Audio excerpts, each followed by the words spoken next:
Alright guys, welcome back to our new video. हम लोग इस C++ के कंप्लीट कोर्स में आज नेक्स्ट टॉपिक पढ़ रहे होंगे फंक्शन का, और वो टॉपिक है function overloading. Okay, function overloading किसको बोलते हैं मैं काफ़ी अच्छे से एक्सप्लेन करूंगा, और आपको एक नया कॉन्सेप्ट भी सिखाऊंगा कि कैसे हम लोग फंक्शन ओवरलोडिंग का कॉन्सेप्ट उसमें यूज़ करेंगे। ओके, और सारा कुछ मैं एग्जांपल से समझाऊंगा, सो वीडियो को लास्ट तक जरूर देखना। और कोई भी डाउट हो कमेंट जरूर करना है, जो किसी भी डाउट से रिलेटेड मैं उसका रिप्लाई जरूर करूंगा। ओके, और डेफिनेटली अगर आपको ये पसंद आए, प्लेलिस्ट और कॉन्सेप्ट समझ में आए, ये C++ का मेरा कोर्स अगर आपको समझ में आता है तो डेफिनेटली अपने दोस्तों के साथ कॉलेज व्हाट्सएप ग्रुप में जरूर शेयर करना। ओके, सो स्टार्ट करते हैं। हमारा टॉपिक क्या है? Function overloading. हम लोग फंक्शन पढ़ रहे थे। ऑलराइट, सो फंक्शन ओवरलोडिंग क्या होता है? सो मैंने इसमें 2 पॉइंट मेंशन किए हुए हैं जो कि काफ़ी एक्सप्लेन कर देगा आपको कि फंक्शन ओवरलोडिंग होता क्या है। फंक्शन ओवरलोडिंग क्या है? Same function name but different parameter. I hope आपको पैरामीटर के बारे में पता होगा कि पैरामीटर किसको बोलते हैं। मैंने पिछले ट्यूटोरियल में पैरामीटर और आर्गुमेंट का पूरा अच्छे से कॉन्सेप्ट एक्सप्लेन किया था, सो आई होप आपको अच्छे से पता होगा। ओके, ऑलराइट, सो आपको समझ में आ गया कि सेम फंक्शन नेम मतलब कि हम जब फंक्शन कोई डिफाइन करते हैं तो डेफिनेटली उसका एक नाम होता है और उसमें हम लोग कुछ पैरामीटर पास करते हैं। तो क्या कह रहा है कि अगर मान लेते हैं हम किसी C++ के प्रोग्राम में, मान लेते हैं अगर हम 2 फंक्शन बनाते हैं, फंक्शन 1 और फंक्शन 2, ठीक है, और दोनों का फंक्शन नेम सेम है बट जो पैरामीटर है वो क्या है? डिफरेंट होना चाहिए। समझ में आ रहा है? यहाँ पे क्या बोला है कि same function name but different parameter, उसको क्या बोलते हैं? फंक्शन ओवरलोडिंग बोलते हैं। समझ में आया? अब नेक्स्ट पॉइंट क्या है? सेम वर्क, मतलब 2 जो फंक्शन हम लोग डिफाइन करेंगे काम तो सेम करेगा but for different parameter, different parameter के लिए काम करेगा। जैसे मैं एक एग्जांपल लेता हूँ, जैसे मान लेते हैं मैं फंक्शन एक लिखना चाहता हूँ मैक्सिमम फाइंड करने का, 2 नंबर के बीच में मैक्सिमम फाइंड करने का, तो मैं फंक्शन क्या लिखूंगा? मान लेते हैं कि 2 नंबर क्या हमारा इंटीजर है, ठीक है, मान लेते हैं इंटीजर है 3,4। मेरे को बताना है कि ये 2 नंबर में से मैक्सिमम कौन है, ठीक है। तो मैं फंक्शन क्या लिखूंगा? मेरा फंक्शन का रिटर्न टाइप इंट होगा। मान लेते हैं इसका फंक्शन नेम रख दो मैक्स फंक्शन, ठीक है, मैक्स फंक्शन, और मेरा आर्गुमेंट क्या होगा? इंट ए होगा, और क्या होगा? इंट बी होगा। ओके, और इसमें मैं क्या चेक करूंगा कि अगर if A is greater than B, अगर ए ग्रेटर देन बी है तो मैं क्या कर दूंगा? और रिटर्न कर दूंगा क्या? ए, ठीक है। अगर ऐसा नहीं होगा तो इल्स केस क्या होगा हमारा? इल्स केस में क्या होगा? रिटर्न कर दूंगा मैं बी। समझ में आ रहा है आपको?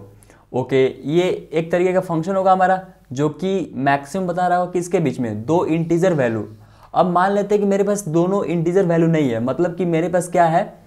मेरे पास है फ्लोट वैल्यू या डबल वैल्यू, लेट से 3.4 और कॉमा क्या है? 5.6।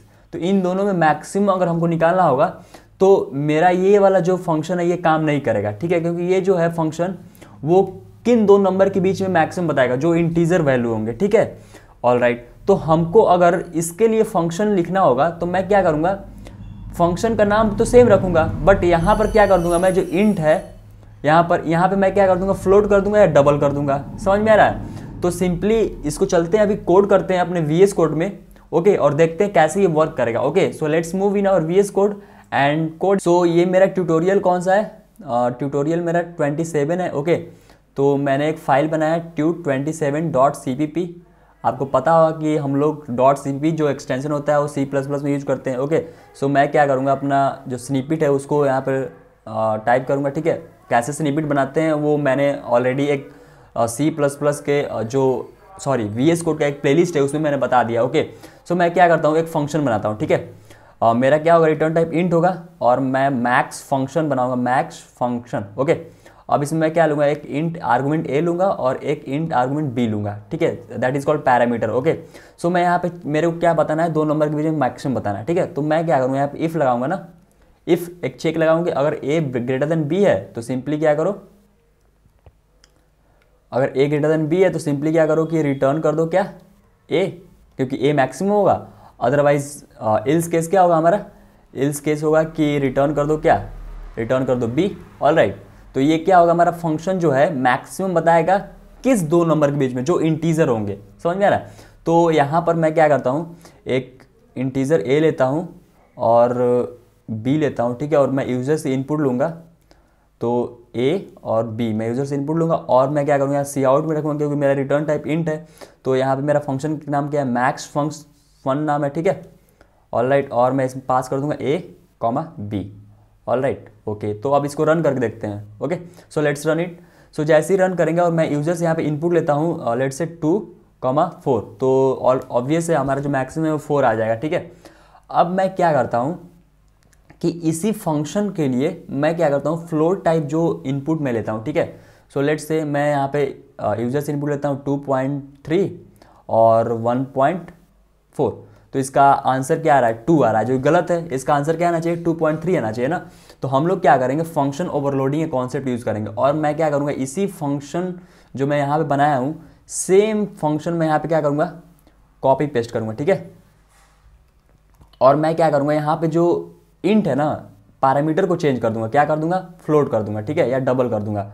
लेट्स से फ्लोट कर देते हैं। ठीक है, तो यहाँ पर बाकी सारा काम तो सेम होगा क्योंकि कंडीशन तो सेम ही होना है। अगर ए ग्रेटर देन बी है तो क्या करेगा कि ए को रिटर्न कर देगा, अदरवाइज क्या करेगा, बी को रिटर्न करेगा। ओके, सो यहाँ पर हम लोग क्या करते हैं, इस दूसरे वाले फंक्शन के लिए हम लोग क्या करते हैं, फंक्शन कॉल करते हैं। ठीक है, तो यहाँ पे क्या हो जाएगा, ए कॉमा बी। ठीक है, मैं इसको क्या करता हूँ, इंट ए कॉमा बी है ना, तो अब मेरा यहाँ पे जो वैल्यू होगा, मैं जो यूजर से इनपुट लूँगा क्या होगा, फ्लोट होगा ना। तो फ्लोट, मैं यहाँ पे फ्लोट एक्स कॉमा वाई लेता हूँ। ठीक है, float X comma Y. Alright, और यूजर से इनपुट ले लेता हूँ सीन X comma Y, X Y मैं यूजर से इनपुट ले लूँगा। ठीक है, और इसमें मैं फंक्शन में क्या पास करूँगा, एक्स और वाई पास करूँगा क्योंकि मेरा जो फंक्शन का जो पैरामीटर है वो क्या है, फ्लोट है ना। तो मेरे को फ्लोट वाला ही यहाँ पे जो यूजर से इनपुट मैं ले लूँगा वही पास करूँगा। ठीक है, एज आर्गुमेंट। तो क्या करते हैं, इसको यहाँ पे एक इंड लगाते हैं ताकि आपको अच्छे से क्लैरिटी मिल जाए। ओके, डिफरेंस भी क्रिएट आपको नज़र आएगा। ठीक है, सो देखते हैं, इसको रन करते हैं। Alright, so let's run it. मैं क्या करूँगा, पहले तो मेरे को पहला फंक्शन वाला काम करना है। ठीक है, जो मैंने स्टार्टिंग में इंट के लिए बनाया था, जो इंटीजर टाइप पैरामीटर ले रहा था। तो लेट्स से 1 2 3 और 1 2 2। ओके, तो इसमें ये रहा 1 2 3 और 1 2 2 जो पहला वाला फंक्शन है। दूसरे वाले के लिए हम लोग इनपुट लेते हैं जो फ्लोट लेना है, तो 23.4 और मैं लेता हूँ यूजर से इनपुट 12.4। तो आंसर देखो, पहले वाले के लिए 123 आ रहा है और दूसरे वाले 23.4 आना चाहिए। और सॉरी, दूसरे वाले के लिए क्या आ रहा है, आंसर 23 आ रहा है, जो कि 23.4 आना चाहिए। देखते हैं क्या यहाँ पे गड़बड़ है। ओके सॉरी, यहाँ पर जो हम लोग क्या किए हैं, रिटर्न टाइप भी इंट कर दिए हैं। तो रिटर्न टाइप इंट नहीं होगा, रिटर्न टाइप भी क्या होगा, फ्लोट होगा। समझ में आ रहा है, सो फ्लोट होगा यहाँ पर रिटर्न टाइप। ओके, सो क्या करते हैं, इसको फिर से रन करते हैं क्योंकि रिटर्न करेगा वो तो फ्लोट ही रिटर्न करेगा 23.4। Okay, so let's run it. वही वैल्यू लेते हैं 123 और 122 और फिर क्या लिए थे 23.4 और 12.5। ओके, सो आंसर क्या आना चाहिए इसका, 123 और इसका 23.4, जो कि अब आपको आइडिया लग गया होगा कि सेम फंक्शन नेम है, सेम काम कर रहा है, बट डिफरेंट पैरामीटर के लिए वर्क कर रहा है। ठीक है, और डिफरेंट पैरामीटर यहाँ पर है तो सेम हम लोग यहाँ पे डिफरेंट आर्गुमेंट भी पास कर रहे हैं। समझ में आ रहा है। सो आई होप आपको फंक्शन ओवरलोडिंग का कॉन्सेप्ट क्लियर हो गया होगा कि कैसे हम लोग फंक्शन ओवरलोडिंग यूज़ करते हैं। इसको आने वाले हम लोग जब ओप्स का कॉन्सेप्ट स्टार्ट करेंगे, ऑब्जेक्ट ओरिएंटेड प्रोग्रामिंग का, तो काफ़ी अच्छे से आपको डिटेल में मैं समझाऊंगा। फंक्शन ओवरलोडिंग वहाँ पर भी यूज़ होगा। Okay, so thanks for watching this video. If you like the video, please share this playlist with your friends and in your college group. Okay, so thank you everyone.